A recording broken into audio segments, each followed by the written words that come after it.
핍반 자가 물을 보아되 물이 없어서 갈증은 그들의 혀가 마를 때에 나 여호와가 그들에게 응답하겠고 나 이스라엘 하나님이 그들을 버리지 아니할 것이다. 내가 자산의 강을 열며 골짜기 가운데 샘이 나게 하며 광야로 못이 되게 하며 마른 땅으로 샘 근원이 되게 할 것이며 내가 광야에는 백향목과 시든나무와 석리와 들 감람나무를 심고 사막에는 잣나무와 소나무와 황양목을 함께 두리니 우리가 그것을 보고 여호와의 손이 지은 바요 이스라엘의 거룩한 자가 창조한 바인 줄 알며 헤아리며 깨달으리라.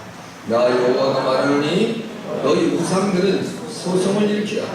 야곱의 왕이 말하노니 너희는 확실한 증거를 보이라. 장차 당할 일을 우리에게 진술하라. 또 이전 일에 어떠한 것도 보아라. 우리가 연구하여 그 결국을 알리라. 혹 장래사를 보이며 후래사를 진술하라. 너희의 신됨을 우리가 알리라. 또 복을 내리든지 화를 내리리라. 우리가 함께 보고 놀라리라. 과연 너희는 아무것도 아니며 너희를 허망하며 너희를 택한 자는 가증. 같이 한번 기도해. 할렐루야. 고맙고 감사하신 거룩하신 아버지, 이 시간 영이요 진리요 생명이신 하나님의 말씀을 저희가 받기를 원합니다. 우리의 피폐하고 빛빛반 영혼에 아버지 생명의 아버지 하나님 씨앗을 뿌리시고 풍성케 하시며 또한 우리가 주의 말씀으로 새 힘을 얻고 능을 얻고 일어설 수 있는 은총을 주시옵소서. 이 시간 어린 영혼을 세우셨으니 아버지 하나님이여 부족함은 가리우시고 하나님의 능력에 붙들린 바가 되게 하옵소서. 영광은 주님 올려 받으시고 우리 모두에게 세임 주실 것을 믿사옵고 다시 오실 예수님의 이름으로 간절히 기도하옵나이다. 아멘. 인사하십니다. 우리 예수님 은혜 받읍시다. 고통스러운 환경을 바꾸는 방법. 이사야서 41장은 이제 바벨론의 무너져 포로가 되어가고 있는 바벨론의 포로 생활을 하고 있는 유대인의 백성들에게 그리고 이제 그 어려운 환경 속에 있는 백성들에게 주셨던 하나님의 약속의 말씀과 은혜입니다. 사실 가장 이제 그 중요한 핵심적인 모습은 사실은 우상은 별게 아니다라는 말씀. 너희들이 그렇게 사랑하고 따르고 섬기는 우상으로 말미암아 이제 너희가 얻은 것이 무엇이니? 너희의 삶에 찾아온 것이 무엇이냐? 그거는 답답한 고통스러운 곤고함 그리고 이러한 포로 생활의 고통이 아니겠느냐? 그런데 깨달아 알게 하고 그들이 바른 삶을 살아가게 만들어주는 그러한 말씀입니다. 여러분 이제 우리의 삶도 되돌아보면 들여다보면 얼마나 이제 그 안팎으로 우겨싸움을 당하고 또 힘겹고 어렵고 고통스럽습니까? 여러분 나름대로의 다 차이는 있을 수 있지만 여러분을 누가 노예로 삼은 사람은 없어요. 여러분 지금 우리 교회에 속해 있는 분들이 뭐 누구 노예인데 어떻게 해서 주일날만 사정을 해서 내가 노예로 살아도 좋으니까 이제 예배만 드릴 수 있게 해주세요. 그래서 오신 분 계세요? 안 계시잖아요. 그렇죠? 그런 어려움은 없지만 여러분에는 어떤 때는 경제적인 어려움이 있는 분도 있을 테고 또 자녀 때문에 어려움이 있는 분도 있을 테고 어떤 분은 또 남편 때문에 또 힘드신 분도 있고 어떤 분은 또 의외로 또 아내 때문에 힘드신 분도 있고 또 원하지 않게 또 이제 그 친인척들 때문에 고통을 받는 사람들도 있을 수 있어요. 또 어떤 분은 친구 때문에 또 힘들어하고 참 이제 한 번이 넘기고 나면 이제 살았다. 그런데 또 다시 또 파도가 밀려오잖아요. 이 파도가 끊임없이 몰아치는 우리의 이 현실적인 삶 가운데 하나님은 그러니 내 그런 이 어떤 고통스러운 삶의 환경을 이제 어떻게 내가 바꿔나갈 수 있을까? 하나님은 우리가 이 복된 삶, 이제 평탄하고 이제 형통의 그러한 삶을 살아가길 원하시잖아요. 근데 이제 그러면 그 삶은 하나님이 나한테 알아서 해주시냐? 그러시지 않는다는 하나님 다 알아서 해주셨어요. 제가 신명기 30장 15절 20절 여러분이 그 말씀을 읽으셨으면 좋겠습니다. 여기 쉽지 않게 생명과 사망과 복과 화를 내 앞에 두었다. 내가 이제 다 내가 너에게 허락했다는 거예요. 그러니까 생명 얻을 자는 생명을 가져가면 되고 이제 사망 얻을 자는 사명을 가져가면 되고 복 받을 자는 복을 가져가면 되고 화 받을 자는 화를 가져가면 된다는 거예요. 근데 게을러가지고 옷까지 가는 우리의 모습이라는 것이죠. 또는 이제 어리석게 번일수를 잘못 찾는 이 세상의 사람들을 이제 나누는 어떤 이제 지도자 훈련 교육을 하면 기본적으로 우리가 이제 하는 훈련이 있습니다. 이 땅에는 네 종류의 사람이 산다는 거 아니에요. 여러분 잘 어디서 봤던 것 같아요. 기억하시죠? 이제 똑부가 있잖아요. 똑부.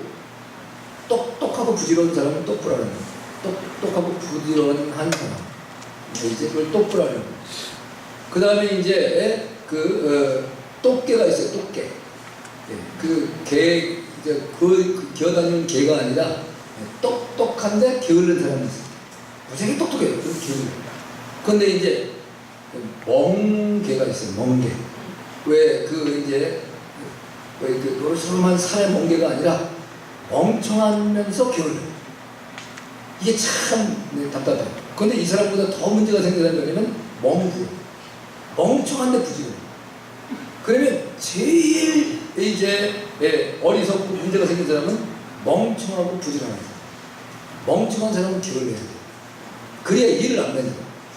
멍청한데 부지런하니까 일 만들어 놓은 거를 다른 사람이 가서 또 그걸 또 해결해야 되고 또 처리해야 되고 또 해야 돼요. 그러니까 이제 우리가 보면 게으른 사람이 바보 같은데 멍청한 사람은 게을러야 된다니까요. 그래야 일을 안 만들어요. 근데 멍청한데 부지런해. 그러면 이 사람 때문에 다른 사람이 더 고통을 받는 거예요. 이거 누가 했냐? 제가 했는데 이거 왜 이렇게 했어? 도와드리려고. 너는 그냥 도와주는 게 도와주는 거예요. 그럼 이 사람도 상처 입어요. 왜? 난 좀 도와주려고 했는데. 그래서 우리는 똑똑해야 된다. 똑똑하려면 뭐 지혜를 얻어야 되는데 지혜를 얻는 최고의 방법이 뭐냐면 하나님께 나아가는 거예요. 하나님께 나아가지 않으면 지혜를 얻을 수가 없어요. 잠언서 26장 16절에 뭐라고 말씀하시냐면 게으른 자는 선이 대답하는 사람 7보다 자기가 지혜롭다고 생각합니다. 이거 얼마나 우스운 얘기예요. 그러니까 이제 어리석은 자, 바보 같은 사람은 자기가 최고로 똑똑하다고 생각하는 사람. 그러니까 우리가 흔히 자가당착이라는 표현을 쓰잖아요. 자가당착. 자기가 착각하고 살아가는데 그걸 모르는 거예요. 우린 늘 내 한계 속에 갇혀 삽니다. 내가 본 것, 내가 들은 것, 내가 경험한 것, 그리고 내가 알고 있는 것, 그것이 최고라고 생각을 해요. 그런데 성경은 보이는 것보다는 보이지 않는 것이 더 심오하고 깊다라고 해요. 우리가 보이지 우리가 보지 못한 것, 우리가 듣지도 못한 거, 알지도 못한 엄청난 비밀들이 있어요. 근데 그걸 누가 알고 있는 것을 얘기해주면 저 사람 이상하다고 얘기해요. 그래서 이 세상에서는 머리 좋으신 분들이 대부분 만화가, 그 다음에 영화를 만드는 영화 감독, 그 다음에는 글을 쓰는 작가, 이런 분들이 굉장히 뛰어나신 분들. 그러니까 우리 일반적인 범인들보다 한 세대를 앞서가는 사람들, 그들은 예언자적인 기질을 가지고 있습니다. 하나님의 사람이 아니라도 그런 걸 가지고 있어요. 근데 하나님의 사람이 가지고 있는 예언적인 기질이 훨씬 뛰어나지요. 왜? 그거는 이제 오류를 범하지 거의 않기 때문에. 그러나 일반적인 사람들이 가지고 있는 그런 재능이 있는 사람들은 오류를 범할 가능성이 상당히 많이 있습니다. 그래서 우리가 이제 하나님 앞에 나아갈 때만 지혜를 듣지. 할렐루야. 아멘. 이걸 여러분들이 오늘 꼭 붙드셔야 돼요. 여러분 무더운 여름 지내오시면서 얼마나 힘드셨습니까? 너무너무 힘들고, 그런데다가 이 첨단 과학 21세기 최고의 우주과학 시대라고 하는 이 시대에 기상관측수가 계속 틀리는 거예요. 그러니까 뭐가 더 올라가요? 불쾌지수와 짜증지수가 쫙 올라가요. 도대체 돈 받아먹고 뭐하는 거예요? 이런 생각 드시죠? 근데 이제 우리나라의 이 어떤 질서체계가 참 이상한 것 같아요. 기상관청에 근무하시는 분들이 대우가 박하답니다. 그러니까 사람들이 거기서 최선을 다해서 일하려고 하지도 아니하고 거기 어떻게 하면 내가 여기를 떠날까 이 생각을 갖고 있는 거예요. 그런 분들은 굉장히 이제 중요시 여겨줘야 되고, 그걸 보이는 것 같지는 않지만 잘 해줘야 되는데, 그걸 안 해주는 거예요. 이게 마음이 아프죠. 그러니까 이게 기상관측이라는 게 얼마나 소중합니까? 이제 기본적으로 농사 지시는 분들, 또 과수원 하시는 분들, 또 어업하시는 분들. 이제 우리 도시 사람들도 그렇긴 해요. 오늘 이제 비가 올 곳을 오늘은 아주 날씨가 맑고 회창합니다. 우산을 안 갖고 왔어요. 기상관측만 들고. 그런데 이게 전철에서 내렸는데 소나기가 쏟아지기 시작하는데 출근 시간은 가리가리한데 이 비가 그칠 기미가 안 보여요. 그러면 여러분 어떤 생각을 해요? 이 기상관측소 폭파시켜버리고 싶다. 이런 마음 들잖아요. 그러시죠? 이제 화가 튀는 거예요. 내가 너무 억울하니까. 여기는 그렇지만 예를 들어서 그것이 농민이나 이제 그 어민들이 자기들의 그 생업에 관계된 곳을 이게 기상관측을 잘못해서 그렇게 되면요. 그분들은 정말 절망감을 봐요. 네. 이거 하나 믿고 이렇게 내가 왔는데 이제 조금 있으면 열매를 거둬야 되는데 낙과가 돼버리고 어업이 실패돼버리고 이게 고통을 생계에 문제가 있는 거예요. 네. 심각한 문제거든요. 그런 사실은 별거 아닌 것 같지만 그분들은 대우를 잘 해줘야 되는 거예요. 기도하세요 여러분들도. 아이고 왜 이렇게 기상관측이 빗나가나 그러지 말고 저분들이 사명감을 가지고 일할 수 있게 해주세요. 월급을 좀 적게 받더라도 이 대한민국의 5천만 대한민국 이제 그 동포를 위하여 이런 마음을 가지시면 좋겠습니다. 자, 아무튼 이제 오늘 우리의 삶이 너무 고통스러운데 이런 고통스러운 이것이 날씨가 됐든 경제적인 문제가 됐든 건강의 문제가 됐든 가족관계의 문제가 됐든 신앙의 문제가 됐든 고통스러운 이것을 어떻게 바꿔나갈 수 있을까? 제일 먼저는 원인을 분석해야 돼요. 왜 내게 고통이 왔는가? 이걸 이제 알지 못하면 자꾸 밖에서 문제를 찾으려고 해요. 네. 누구 때문에? 이제 나라가 정치를 못해서 이제 임금이 이제 백성들을 사랑하는 마음이 없어서 별의별 얘기가 다요. 여러분 교회도 마찬가지 아닙니까? 교회가 어떤 문제가 생기고 나면 우리 교회가 정말 왜 이런 문제가 생겼지? 그를 이제 놓고 기도하면서 나를 돌아볼 생각을 하지 않고 우리 목사님이 문제가 있는 거예요. 목사님이 겉에 볼 때는 이제 생긴 것도 이제 힘을 그래하게 생기고 말도 잘하고 똑똑한 것도 같아요. 또 어떤 때 보면 최고로 믿음이 좋은 것 같은데 까짠가 봐. 이 생각이 드는 거예요. 네. 우리 몰래 이상한 짓 하고 다니나? 혹시 주식하나? 이런 생각 듭니다. 이게 일반적인 사람들이 가지고 있는 생각입니다. 그럼 중요한 것은 나라와 왕과 백성, 나 자신 전체적인 구도를 봐야 돼요. 어떤 한 사람이 문제가 있어서 세상이 이제 어려움을 당하지 않습니다. 가정에도 마찬가지예요. 한 사람 문제가 생기고 가정이 하나부터 무너지지 않아요. 전체적인 문제에 공통 분모가 있대요. 공통적으로 우리가 어떤 사람은 잘하는 사람이 있어요. 어떤 사람은 못하는 사람이 있어요. 아까처럼 멍청한 사람도 있고 이제 또 똑똑한 사람도 있고 다 있어요. 근데 멍청한 사람 하나 있어가지고 나라가 무너지지 않습니다. 그럼 공통 분모가 있어요. 그것이 이 이스라엘 백성들에게는 우상숭배입니다. 하나님이 가장 미워하시는 우상숭배.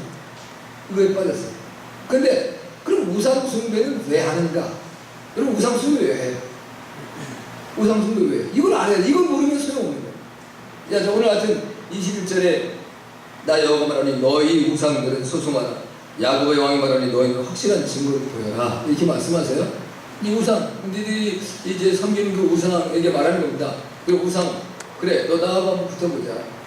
네가 할 수 있는 게 뭐냐? 내가 어떤 능력이 있느냐? 내가 나타내 보여라. 이제 이 말을 하면서 백성들에게 깨우침을 주려고 하는 거예요. 우상 숭배는 교만해서. 아니 무슨 교만해서 우상 숭배를 합니까? 교만하면 하나님의 말씀을 듣지 않는 거예요. 이게 심각한 문제입니다. 자, 제가 이제 에덴 동산에서 아담과 하와가 마귀의 미혹을 받고 하나님의 말씀인 이제 생명과를 먹지 않고 뭘 먹어요? 선악과를 먹는 거예요. 그게 왜? 교만해서. 자기가 하나님 되고 싶은 욕심 때문에 근데 교만은 다른 말로 하면 욕심이에요. 네. 내 안에 있는 욕심. 욕심이 우리를 망하게 만듭니다. 네. 여러분이 욕심을 내려놔야지. 그래, 내려놔야지. 욕심이 뭐냐? 그거요. 깨달아지지도 않고 욕심을 내려놓는다는 것이 너무 어려운 거예요. 네. 그 결국은 나중에 이제 우리가 선들자 이제 요단강이 보이는 것처럼 어쩔 수가 없는 나이가 들고 인생의 숱한 경험을 통해서 욕심으로 이루는 것이 없는 거예요. 결국은 내가 하나님을 따라 하나님이 기뻐하시는 길을 살아가면 내가 볼 때 나는 아무런 능력도 없고 힘도 없고 재능도 없고 지혜도 없고 IQ도 2자릿수 같은데 하나님이 높여주시는 그게 비밀이에요. 하나님이 하시면 됩니다. 아멘. 근데 내가 하려고 하는데 안 돼. 참기름 치감기 같이 약아요. 모르는 게 없어요. 세상을 다 한 손에 쥐어지고 살아요. 그분이 대단할 것 같아. 근데 이제 그런 분 만나면은요, 내가 주눅이 들어요. 그죠? 어떻게 저렇게 훌륭하고 똑똑하실까? 근데 그 사람 한번 싹 들여봐요. 조석간 데가 없어요. 자기는 자기 삶은 엉망이야. 아무것도 없어요. 여러분 점쟁이들이나 이제 무당들하고 보세요. 그 사람 잘 사는 사람이 있어요? 원래 혼자 이제 그런 신기가 있는 데다가 어떤 사기꾼의 기질이 있어갖고 남의 거 도둑질해서 뺏어 먹어가지고 원래 감춰놓고 부자가 있는지는 모르는데 그 사람들 삶을 보면 너무 말할 수 없는 고통. 하고 싶은 사람이 없어요. 그런데 악한 영에 이끌려서 그 일을 하고 있는 거죠. 근데 그 사람에게 가가지고 복을 빌고 있는 거예요. 네. 왜? 내 욕심을 일으키기 위해서. 욕심이 있으면 그 욕심 있는 사람에게 누구만 끼냐면 간신배와 사기꾼만 우르르 끼는 거예요. 참된 사람이 그러하지 않아요. 근데 자기 입장에서는 그분들이 자기의 우군이고 아군같이 얘기해 주는 거예요. 근데 다 망해요. 인생이 그렇게 돼 있어요. 그래서 결국은 내가 교만하고 그러면 어떻게 됩니까? 겸손해야 됩니다. 내가 겸손한 삶으로 나아가면 우리의 삶이 하나님 앞에서 온전한 모습으로 갈 수 있는 거예요. 이제 우리 기독교 시키면 개신교의 아버지라고 볼 수 있는 이제 어거스틴은 뭐라고 말하냐면 우리의 믿음의 첫 번째가 겸손이에요. 두 번째 뭐냐? 그것도 겸손이에요. 그럼 세 번째 뭡니까? 그것도 겸손해요. 그러니까 예수님이 바울 사도를 통해서 우리에게 주신 말씀 빌립보서 이제 2장 5절에 보면 너희 안에 이 마음을 주라. 누구의 마음이에요? 곧 그리스도 예수의 마음. 그는 그 하나님의 본태시나 이제 하나님과 동등됨을 여길 것으로 여기지 아니하고 자기를 비어 종의 형체를 갖추사 십자가에 못 박혀 죽으셨으니 하나님이 그를 지극히 높여 지극히를 하루 종일 해요. 지극히 높여서 모든 만물로 예수 그리스도의 발 앞에 무릎을 꿇게 하셨느니라.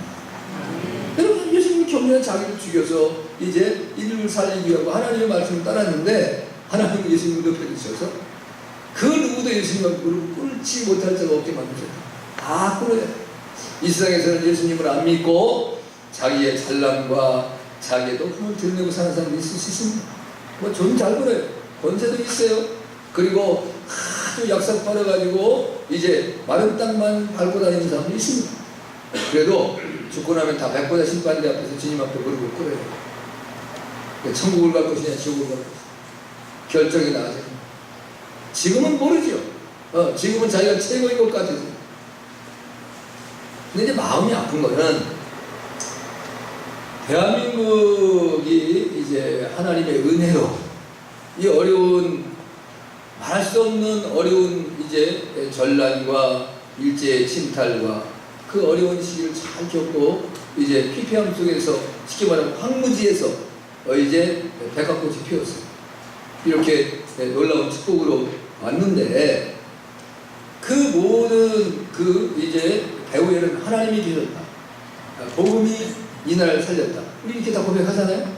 그런데 대한민국의 기독교가 이제 그 25%가 됐다라고 하는 그 정점 순간부터 기독교가 올라가기 시작합니다.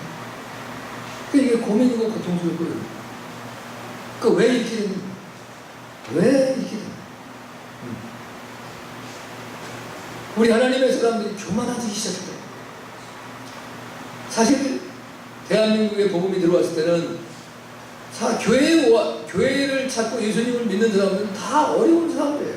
다 무슨 뭐 좋은, 그 다음에 뭐 가난한 사람들, 그 여인네들, 대한민국 남존 여비 사상이 있어갖고 여인들은 여러분의 가정에 훌륭한 가정이 계실 수도 있을 거예요. 그런데 훌륭한 가문에도 여인들에게는 공부 안 가르쳤거든요. 여자가 배워서 시집이나 가면 대신 양반집이면 그 사람이 어떤 사람인지도 보지 않고 보내줬잖아요. 그래서 이 지금이라 이제 결혼의 어떤 이제 주체인 당사자가 원하는 결혼을 거의 하잖아요. 부모님이 결국 자식이 원하는 사람을 꺾을 수 없잖아요. 지금 이전에는 부모가 맺어주면 그냥 끝이요. 거기에다가 아니요라고 할 수 있는 상황이 안 됐던 우리나라의 현실이었단 말이에요. 그래서 그 여인들이 이제 능력도 있고 지혜도 있고 하나님 월등했더라도 여인들은 사장됐잖아요. 그런 시절이 우리 대한민국이란 말이에요. 네. 그런 때에 이제 그런 분들이 예수님을 믿었어요. 그래서 겸손과 온유함으로 그리고 하나님께 철저한 순종을 통하여 주님의 영광을 드러냈었는데, 이게 이러다 보니까 하나님께서 복도 주시고 또 이제 나름대로 지혜가 있으니까 삶의 원리를 따라 이제 이 세상에서 부도 얻고 권세도 얻는 역사가 있어지는 거예요. 그러고 나니까 이 믿음의 사람들이 교만해지기 시작해요. 세상을 깔고 우습게 보고 거기다 이제 하나님까지도 우습게 보고, 그리고서는 세상의 방법을 추구해서 이 복음이 복음되지 못하게 만들어요. 그래서 대한민국을 이렇게 만드는 최고가 번영의 신앙이다, 이렇게. 대한민국 망했다. 이번에 롯데그룹 부회장이라고 하는 사람, 나 그 장로인지 몰랐어요? 자살해 죽어야 될 이유가 뭐가 있어? 네? 잘못했으면 벌 받으면 되잖아. 이 세상에 잘못한 사람이 한둘이야? 아니, 기독교인은 다 살아야 돼? 살아가다 보면 잘못할 수 있어요. 그럼 벌 받으면 돼. 내가 그게 일어나면. 근데 아니, 교회에 더구나 장로님이라고 계신 분이 천국을 바라보는 사람이 살인을 저지르고, 우리는 우리의 몸이 내 것이 아니라고 배우고 있어요. 갈라디아서 2장 20절. 여러분 뭐라고 말했습니까? 예? 갈라디아서 2장 20절. 내가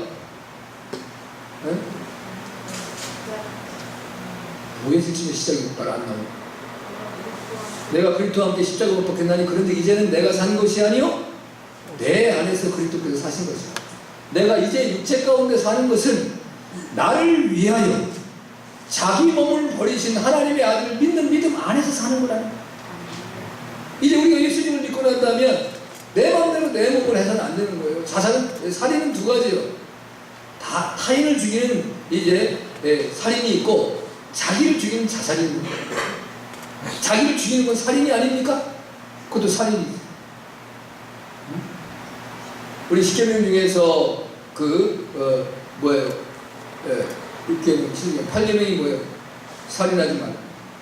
살인하지 말라. 하나님 살인하지 말라는 거예요. 제가 늘 여러분들 그랬잖아요. 사람을 죽이는 것도 엄청난 죄악이지만 이전에 보면 그 사냥을 좋아하는 사람이 있어요. 그래서 뭘 잡아가지고 박제해가지고 집에다가 팍 혼나게 하더라고요. 난 섬찟하더라고요. 그런데 하나님이 그런 사람 별로 안 좋아해요. 자, 이제 에서는 들사람이라 사냥을 좋아했습니다. 야곱은 온순한 사람이라 어머니 곁에서 이제 그냥 그 양치고 그 다음에 이런 그 삶으로 온순한 삶을 살았다. 결국은 에서가 장자인데도 장자의 식구를 빼앗겨. 하나님은 살인을 별로 좋아하지 않습니다. 살인뿐만 아니라 살생을 좋아하지 않습니다. 여러분 사냥 좋아하지 마세요. 혹시 그런 거 하는 분이 있으면 뭐 우리가 고기 안 먹고 살 수 없어요. 돼지도 잡아야 되고 소도 잡아야 되고 양도 염소도 잡아야 되고 그 누군가는 잡아요. 근데 그걸 왜 내가 해야 돼? 예? 그러면 내가 더 나쁘다? 안 잡아서 안 먹으면 돼. 그런 시점이 없어지면 안 먹으면 우리 죽어요? 그래서 하나님께서 노아 홍수 위에 이제 채소만 먹고 과일만 먹다가 이제 그 이후에 그 먹을 게 없으니까 하나님께서 우리에게 고기도 먹을 수 있게 해주신 거잖아요. 그렇지만 그거를 잡아서 하는 사람들은 별로 안 해요. 어떤 분이 한번 왔다 그 짐승을 잡는데 저쪽 우리 이제 몽골이나 아니면 선교지 같은 데를 가고 성지 같은 데를 가면 실제로 양을 잡고 염소를 잡는 거를 이제 보여주고 관광 상품으로 돈을 받으려고 해주는 거예요. 근데 그 사람들 아주 눈여겨봤더니 어떤 목사님 그랬더니 평상시에는 그냥 온순한 우리의 모습인데 그 양이나 염소를 잡으면서 그 피가 자기 얼굴을 딱 튀는 순간에 눈이 확 가닥 뒤집어지더라고요. 그걸 잡는 그 사람 멈춰는 제가 언제 한번 말씀을 드렸어요. 제가 살고 있는 곳은 평택이 고향인데 거기 천안 내려가다 보면 중간에 성안이에요. 성안. 근데 성안에 두 사람이 식육점을 했어요. 내가 직접 보지 말지만 들은 이야기예요. 식육점을 했는데 한 집은 밀도살을 해. 밀도살이 게 뭐예요? 소나 돼지를 잡는데 자기가 그 도살장을 몰래 만들어 놓고 잡는 거예요. 난 기본적으로는 도살장에다가 내가 소 한 마리를 보내면서 이걸 잡아주세요. 그러면 내 손이만 돈을 주고 잡아오는 거예요. 도살장에서는 잡게 돼 있는 거니까. 근데 이 사람이 이제 그 돈을 아끼고 이제 잡으려고 자기가 밀도살을 하는 거예요.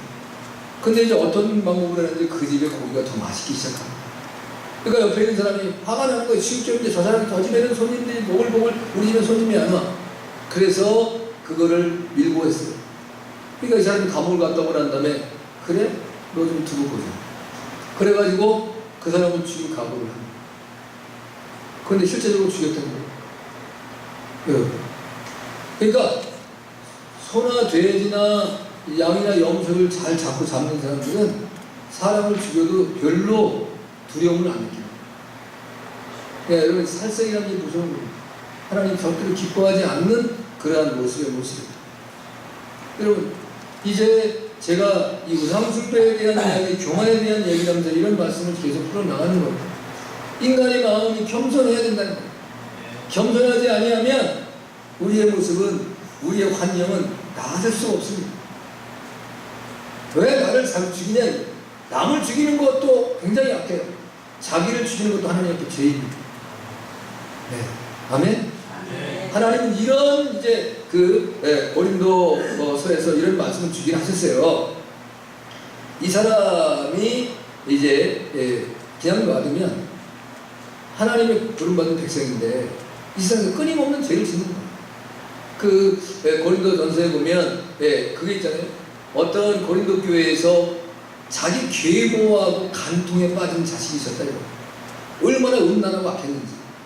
자기 아버지의 아내, 아버지가 본부인이 죽어서 새로 장가를 들었는지 모르지만 그 엄마하고 간음을 저질렀다. 그럼 그 자식은 죽어야 되잖아요. 그런 죄악들이 넘쳐나는 사이들을 하나님이 그럼에도 불구하고 그것이 하나님께서 생명을 완전히 저주하지 않습니다. 그에 대한 징계는 받아야 돼요. 그래서 그런 죄악들에 빠져있는 자는 마지막 날에 영혼을 살리기 위해서는 그 생명을 데려간 거예요. 하나님이 데려가요. 그러니까 하나님이 여러분의 구원의 백성으로 여러분을 이제 받아주셨는데 여러분이 하나님의 말씀을 따르지 않고 자꾸 나쁜 짓을 하면 하나님이 여러분을 데려간다니까요. 왜? 여러분 영혼을 살리기 위해서.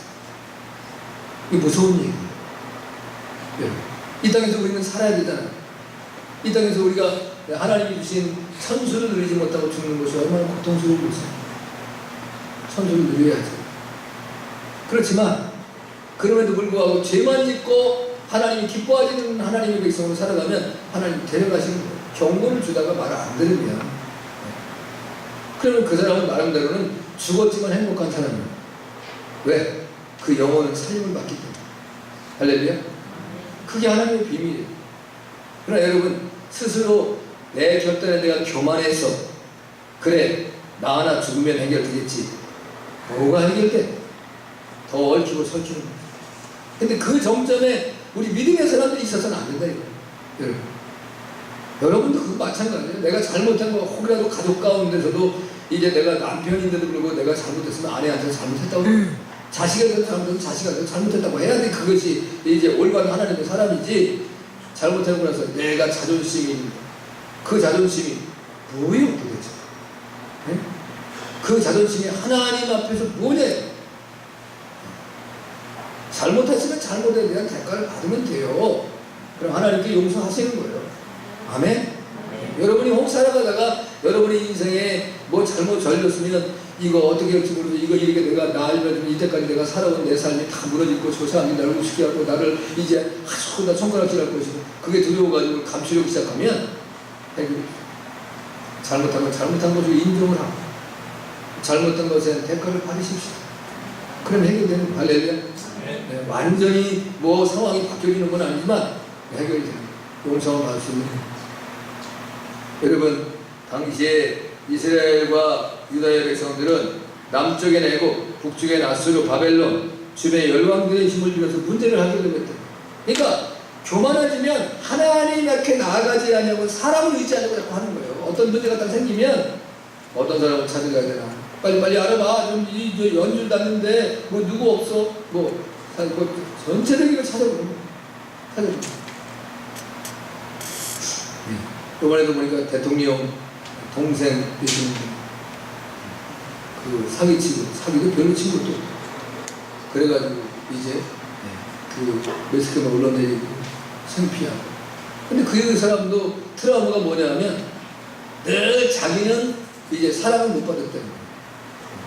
언니가 다 뺏어서 동생이 다 뺏어서 항상 보면 둘째가 참 힘들어요. 낀새거든요. 이제 자녀가 셋이 있으면 위에는 장녀가 있고 장자가 있고 막내가 있고 근데 그 낀새는 이상하게 많이 힘들어요. 그걸 극복하는 것은 믿음밖에 없어요. 아멘? 네, 하나님의 사랑을 보아야 되는데 그러다 보니까 다 핑계가 돼요. 누구 때문에 무엇 때문에 그런 상황 때문에 그거 하고 있어요. 자기 잘못은 하나도 없어요. 그거는 아주 치사한 사람으로 자랐다. 결국 내 삶의 결과는 내게 오는 거예요. 내 인생이 잘 살고 못 사는 것은 내가 선택한 것이에요.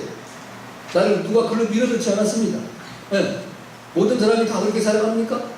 내가 그런 삶을 선택하고 사는 것을 왜 남의 탓으로 부모 탓으로 또는 언니 탓으로 형 탓으로 또는 동생 탓으로 이렇게 살아갑니다. 결국은 내가 책임져야 돼. 내 인생에서 내가 결단하고 걸어온 길이에요. 할렐루야. 하나님 우리 각 사람에게 또 그런 은혜를 주셨어요. 제가 신명기 이제 30장 15절 신면 집에 가서 꼭 그걸 하루에 한 번씩 성경 다 해보고 하나님 우리가 다 주신 거. 결국 내가 선택한 거. 내가 선택하고서 그 다음에는 결과의 잘못에 하나님한테 밀어친 거예요. 하나님 왜 이렇게 하십니까? 하나님 그렇게 하신 적이 없습니다. 여러분에게 다 좋은 걸 주셨어요. 여러분이 나쁜 걸 선택했어요. 그러면 이제 그 결과의 탓은 하나님께서 돌려버리면 이게 어리석은 신앙이에요. 대한민국의 수많은 사람의 신앙이 그렇게 흘러있다는 오늘 시편 146편 3절 4절을 보면 귀인들을 의지하지 말라 도울 힘이 없는 인생도 의지하지 말라 그 호흡이 끊어지면 흙으로 돌아가서 그날에 그의 생각이 소멸합니다. 귀인도요 나중에 죽어버립니다. 그리고 이제 도울 힘도 없는 인생이 도와줄 것 같지만 소용없다. 우리가 그런 얘기 예전부터 했잖아요. 정승이 살아있을 때는 그 집에 이제 사람들이 끊임없이 들어왔는데 죽고 나면 그 집 개새끼만 합니다. 아무도 찾는 사람이 그래, 이 죽은 사람이 뭘 할 수 있겠어. 사람 의지할 거 뭐 우리 하나님을 의지하는 할렐루야. 근데 우리는 사람을 의지하려고 하는 마음 쪽이 우리가 있다 이거예요. 저도 그렇고 여러분도 그래요. 어떤 내 삶이 이제 고통스럽고 어려움에 오면 하나님을 의지하려고 하지 말고 사람을 의지하려고 하니까. 왜? 사람은 딱 보여요. 하나님은 안 보여. 하나님이 자동낙기 같이 내가 와가지고 딱 한번 하나님 제가 이런 일인데 저를 좀 도와주세요. 그러냐? 알았다. 털썩해지면 좋은데 하나님은 그렇게 하시는 줄. 응답은 주셔도 그건 기다려야 돼. 언제 때가 돼서 내가 합당한 모습이 되었다는 걸 주십니다. 그러니까 그건 굉장히 진부할 수 있어요. 근데 사람은 직접 답이 와. 안 되면 안 되고 되면 되는 거예요. 그러니까 사람을 찾는 거예요. 이게 오늘 공부하는 겁니다. 두 번째는 눈에 보이는 현상만을 바라보고 달려간다는 거예요. 예. 그런데 하나님은 말합니다. 시편 121편 1절 2절에서 내가 산을 향하여 눈을 들여 나의 도움이 어디서 올고 나의 도움은 천지를 지으신 여호와에게서로다. 아멘. 나를 도와주는 하나님밖에 없다. 예. 제가 언제 한번 얘기했잖아요. 미국에서 고속도로에 하이웨이에서 이제 겨울 눈이 내리는 눈보라가 치는 날에 차가 탁 지나간 젊은 부부가 이제 가다가 차가 고장이 난 거예요. 예, 여러분 뭐 차의 엔진의 기능이나 차의 기능들을 잘 알고 차 타시는 분이 몇 분이나 되세요? 저도 굴러가는 거 스무 살 몰라. 정말 아시는 분들은 행복한 사람이에요. 그러니까 저는 무슨 벨트 하나 끊어서 차가 멈춰도 이게 뭔지를 몰라요. 그냥 굴러가. 이분들도 그랬나? 눈보라는 뭐라지 추위는 강석이고 차가 섰으니까 히터도 안 되고 큰일 났지. 그 가다가 노신자가 보니까 차가 서 있는데 딱 뭐가 문제입니까? 화가 잔뜩 나니까 승질 나는 거야. 나 젊은 나보고 돼서 노인이 뭘 한다고. 아니 도대체 노인이 뭘 할 수 있습니까? 지금 나 약 올리시는 겁니까? 그랬더니 아니 글쎄 뭐가 문제입니까? 하도 그러니까 그걸 알면 내가 이렇게 있겠습니까? 저기 딱 손을 하나 대고 고쳐줬어요. 깜짝 놀라가지고 어르신 누구십니까? 내가 이 차를 만든 사람이에요. 아멘. 자기 일 아니니까. 여러분 눈보라치는 겨울철에 고속도로에서 한번 차 한번 서보시오. 거기다가 더군다나 이제 사랑하는 예쁜 아내가 있는데 그 아내의 이제 손만 호해도 내가 가슴이 애리고 아픕니다. 근데 눈보라는 치고 추우고 뭐 이제 날은 저물어 어떻게 할 수 없는 상황인데 누가 와서 그 차를 고쳐주면 어떻게 무릎을 꿇고 인사를 해야지. 너무 감사합니다. 왜 그거 고쳤냐? 그걸 만든 분이시기 때문에 어디가 문제가 있는지 알아요. 내 삶에 뭐가 고장이 나면 나를 만드시고 지으시고 이 세상을 만드신 그 하나님 그분만이 가장 정확한 진단과 치유와 해결이 있는 거예요. 할렐루야. 네. 여러분 우리 먼저 나를 분석하세요. 내가 교만하고 여러분이 어려운 문제가 생기면 내가 교만하고 내가 하나님을 의지하고 우상을 내가 의지하고 하나님 제가 잘못했습니다. 제가 바로 가시기를 원합니다. 저에게 겸손의 영을 주시옵소서. 예수님 마태복음 11장 28절에 30절에 말씀합니다. 수고하고 무거운 짐자 다 내게로 오라. 내가 너희를 쉬게 하리라. 나는 마음이 온유하고 겸손하니 너희는 내 멍에를 메고 내게 배우라. 그리하면 너희가 쉼을 얻으리라. 할렐루야. 주님은 온유하고 겸손하시다. 이 주님께 나오면 내가 겸손해지는 모습입니다. 우린 정말 교만할 거리가 없어서 그렇지. 늘 제가 말하는 내가 교만할 거리만 있으면 교만한 자는 자랑하고 싶고 드러내고 싶고 나타내고 싶고 사람들 다 무시하고 깔보고 싶고. 아니 노인 중에서도요 돈 있는 사람이 왕이에요. 돈 있는 사람. 이전에 농사를 짓던 시대에 이제 1차 산업 시대에는 자식 많은 사람이 왕이에요. 그땐 돈이 왕이 아니라 자식이 많아야 왕이에요. 그러니까 농사도요. 여러분 어떤 사람들은 그래. 농사까지. 농사가 얼마나 힘든지 모릅니다. 농사 아무나 짓는 거 아니에요. 최고가 노동력이 있어요. 왜냐하면 모두 심을 때 심어야지 아무 때 심으면 농사가 되지 않습니다. 그 시기를 놓쳐버리면 가장 좋은 수확과 풍성한 것을 얻을 수가 없어요. 그러면 누가 최고냐면 노동력이 많은 사람이 최고. 자식 많이 두는 아버지가 왕이에요. 아 우리 집에 일 좀 해주세요. 너 여기서 우리 집에 일 좀 해주세요. 그러세요? 몇 사람 필요합니까? 야, 아들들아 저기까지 일해줘. 이 사람 뿔다고 하는 거 왜 나는 안 해주는 거예요? 뭔가는 그러면 이 다음부터 이 사람은 나한테 고문을 봐. 예를 들면 이제 그분이 이제 우리 장로님 김씨입니다.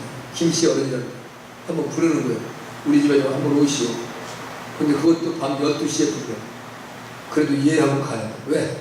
다음에 그 노동력을 들여다 써야 돼요. 그게 권세입니다. 네. 힘이 있어요. 지금 이 세상에 돈 있는 사람이 있지. 돈 있는 사람이 있지.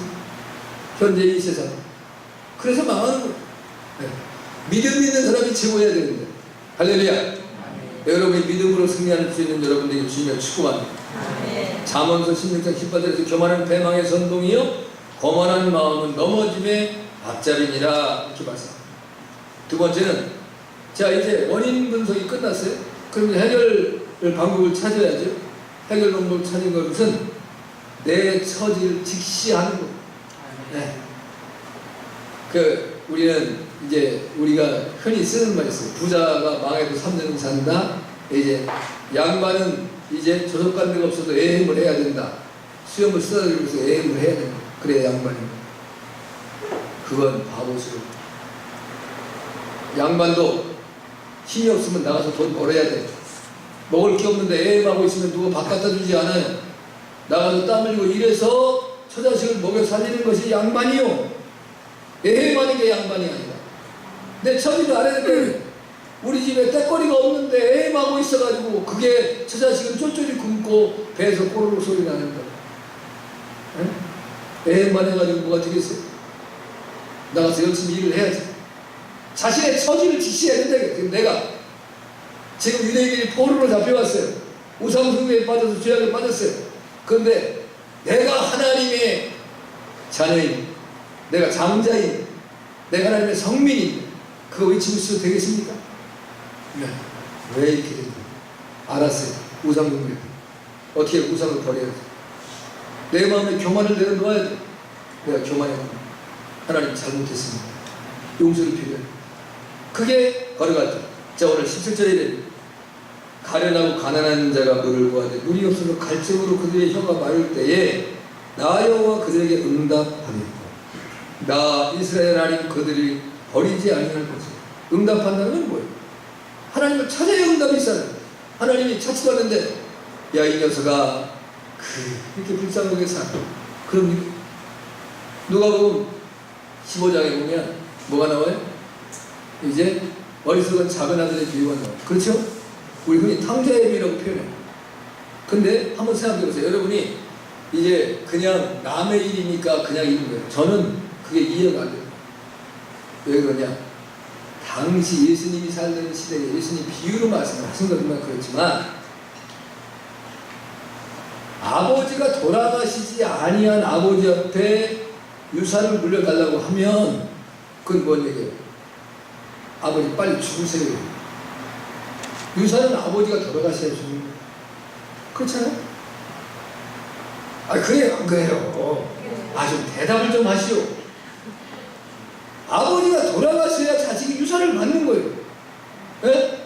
그러한 그 변화되고 바꿀 수 없는 법에서 아버지가 지금 눈을 뜨고 이제 아주 강성하게 살아계신데 내 유산을 달라고 하는 이 자식이 어떻게 돼야 돼요? 그 당시에 법으로 따르면 돌에 맞아 죽는 거예요.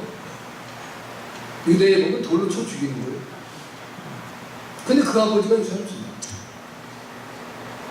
그리고 난 다음에 이제 아버지도 형도 알지 못하는 먼 타국에 가서 허락만 받았어요. 뭐 있으니까? 돈이 있으니까. 네. 술집에 가면 친구들이 우글우글, 그 다음에 그 술집에 잡부들이 모여서 다 그 돈을 빼먹기 위해서 온갖 이제 아양을 다 떠요. 세상에 그렇지 자기가 왕이야. 왕이 부럽질 않아. 왜? 내가 돈이 있고 내 집에 사람들이 몰려들어서 자기를 칭송해줘. 이 어리석은 사람이야. 네? 그러나 돈 다 빠지니까 문방구로 뽕 바로 쳐버려. 언제 보았냐는 소리. 아주 그냥 찬바람이 휘 불어버려. 다시는 가까이 접근할 수도 없는 상황이 됩니다. 그때야 자기의 처지를 아는 거예요. 그래서 이 사람이 알고서는 어떻게 해요? 우리 아버지 집에 많은 종들이 있는데 그 종들은 아버지의 아들은 아니지만 삼시세끼 밥을 얻고 이제 철저히 세우태줘. 그 다음에 저녁에는 편히 잠잘 수 있는 집이 있어. 부족함이 없어. 근데 아들이라고 하기는 이제 체면이 없으니까 그 아버지 앞에 종으로 가요. 아버지가 그 아들을 찾으러 다니지 않습니다. 돌아오기를 기다려. 돌아오니 아버지가 뛰어나와 그 아들을 맞이해주고 다시 아들로 맞이하고 잔치를 베풀어주세요. 할렐루야. 내가 하나님의 자녀야. 내가 그릇 행했어요. 내가 깨닫고 하나님 앞에 구해야 돼. 하나님 저희가 저를 도와주세요. 그러면 하나님 응답하십니다. 내 삶을 내가 직시하고 하나님 앞에 나아가서 그분을 찾고 또 찾아야 그 하나님 주신 하나님. 하나님은 살아계신 하나님. 할렐루야. 하나님 공의의 하나님이세요. 하나님은 은혜로우신 하나님이세요. 내가 하나님 앞에 이렇게 잘못했는데 하나님 나를 받아주실까? 받아주실까요? 안 받아주실까요? 하나님 받아주세요. 네. 우리가 하나님 앞에서 교만 떨릴 하나도 없습니다. 우리가 하나님 앞에 내 체면 드러낼 일이 없습니다. 네. 하나님은 내 모습 이대로 사랑해 주세요. 여러분이 여러분의 삶에 고통스러운 환경이 무엇으로 왔든지 회개하고 주님께로 나아가 주의 말씀을 경청해야 합니다. 할렐루야. 하나님의 말씀을 경청할 수 있는 여러분 되신 주님을 축복합니다. 마지막으로 실천 방안 내가 이제 해결을 얻었어요. 그 다음엔 오늘 이제 그 20절에 하나님의 말씀 이렇게 말씀합니다. 무리가 그것을 보고 여호와의 손이 지은 바요 이스라엘의 거룩한 자가 창조한 바인 줄을 알며 헤아리며 깨달으리라. 내가 보고 듣고 깨달은 대로 살아야 돼. 근데 그 다음부터 하나님만 섬기는 사람이 되라는 말씀이에요. 네, 하나님만 바라고 딱 완전히 어려우면 하나님에게 탁 돌아와야 돼. 비글비글 돌아서 이제는 숨이 한땀거려요. 깔딱깔딱. 이제 그 인공호흡기 띄워가지고 오지 말고 내가 아직도 그렇지만 내 환경은 이제 고통과 어려움에 저 답답함이 있지만 그러나 주님께로 먼저 다가오면 주님이 우리 문제를 해결해 주시고 그 하나님을 섬기며 살아갈 때 하나님이 때가 이르면 저와 여러분을 높이시고 우리의 환경을 새롭게 하시고 축복하시는 하나님의 줄을 믿습니다. 아멘. 여기 이제 무리가 모든 백성들이 보아야 됩니다. 우상은 헛것이다. 여기 오늘 말씀 10절에 가련하고 빈핍한 자가 물을 구하지만 물이 없습니다. 갈증으로 죽겠어요. 여러분 주머니에 돈이 다 떨어졌어요. 어딜 가면 차비가 없어요. 꼭 가야 됩니다. 그런 상황에 처해 보셨어요? 이게 물이 없는 거예요. 이 갈증에 어디 가서 물을 구할 수가 없어요. 내가 형편이 좋을 때는요, 그 내 친구에게 돈을 빌리더라도 금방 빌려줘요. 왜냐면 내가 이제 능력이 있는 걸 아니까. 내가 어려움에 처한 걸 아는데 돈 빌려달라면요, 무슨 방법을 이제 구해서라도 안 만나주고 빌려주지라고, 아니 만나주질 않아요. 전화도 안 받아요. 그런데 내가 형편이 좋고 능력이 있으면요, 전화하면 그냥 세상에 그렇게 반응, 아주 기다려서 전화를, 나는 그냥 전화한 건데 그 친구는 내 전화 올 때 기다리고 있던 친구가 전화만 하니까 밤 12시에 전화해도 지금이 무슨 잠잘 시간에 전화하냐고 승질내지 않아요. 아이고 그래 웬일이냐 네가 이 밤에 전화한다 하고 이렇게 되지. 아 야 너 잠도 안 자냐? 난 잠자리 그랬는데 전화나 했어. 아이 쓸데없고 다음에 전화 끊어버린다니까. 근데 내가 능력이 있고 형편이 있으면요 12시에 전화하더라도 나오려면 뛰어나온다니까. 세상 사람이니까 너무 답답해. 사람이 날 도와줄 자가 없어. 여기 오늘 본문에 이제 말씀에 또 뭐라고 왔습니다. 내가 자산의 강을 열다. 자산이라는 것은 벌거숭이 산이 나무 하나가 없는 거예요. 유대의 광야잖아요. 거기에다가 강을 낸대요. 물길이 들어오는 거예요. 여러분 사람이 살아가는 데서 공기와 물이 필수 요소입니다. 물이 없으면 살 수 없어요.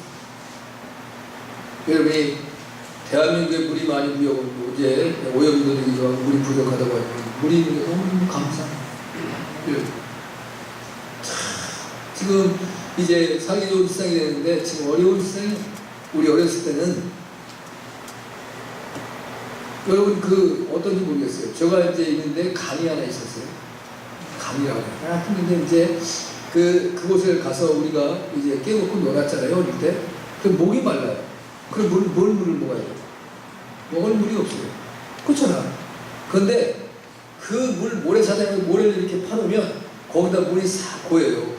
그럼 대체 모래하고 이런 게 막 일어나서 보이는데 조금 지나면 싹 가라앉으면 그 물을 엎드려서 퍼서 마셨다니까.